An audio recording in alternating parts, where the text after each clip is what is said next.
Le storytelling, comme son nom l'indique, c'est l'art de raconter des histoires, mais c'est un art qu'on applique désormais aux entreprises. Et il s'agit donc d'utiliser le pouvoir qu'ont les histoires. Vous savez, les petites étoiles qu'on allume dans les yeux quand on dit « il était une fois » pour endormir nos enfants. Mais on peut l'utiliser en entreprise aussi pour raconter des choses plus efficaces que de parler de ses produits ou de ses services. C'est une façon nouvelle de parler avec son consommateur pour un entrepreneur, de le toucher à partir d'une histoire plutôt que d'un produit. Il faut savoir qu'il n'y a pas un grand nombre d'histoires qui fonctionnent auprès des gens. On a établi à peu près qu'il y a 7 types d'histoires qui fonctionnent.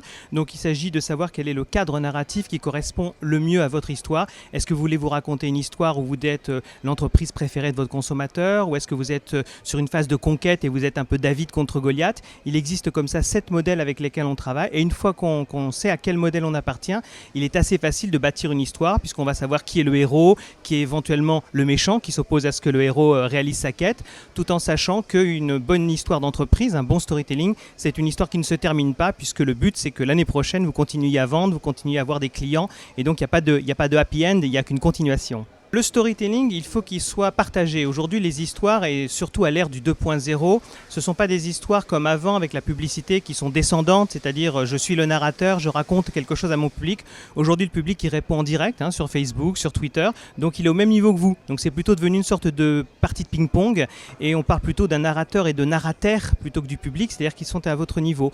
Donc aujourd'hui, comment est-ce qu'on s'assure qu'une histoire est bonne? C'est simple, on la partage avec ses clients, on la partage avec ses fournisseurs, avec ses contacts. Et puis surtout, on la partage en interne, parce que les premiers storytellers, si on peut dire, de l'entreprise, ce sont les collaborateurs. S'ils ne croient pas à l'histoire que vous avez travaillée, eh bien, c'est pas la peine d'essayer de la partager. Donc, j'allais dire, votre histoire, elle fonctionne si non seulement vos clients y croient, mais avant eux, les gens qui sont chargés de la raconter y croient aussi. Joyeux anniversaire pour le Salon des micro-entreprises. 15 ans, c'est un âge qui se fête, c'est déjà le temps des histoires et puis des belles histoires à bâtir.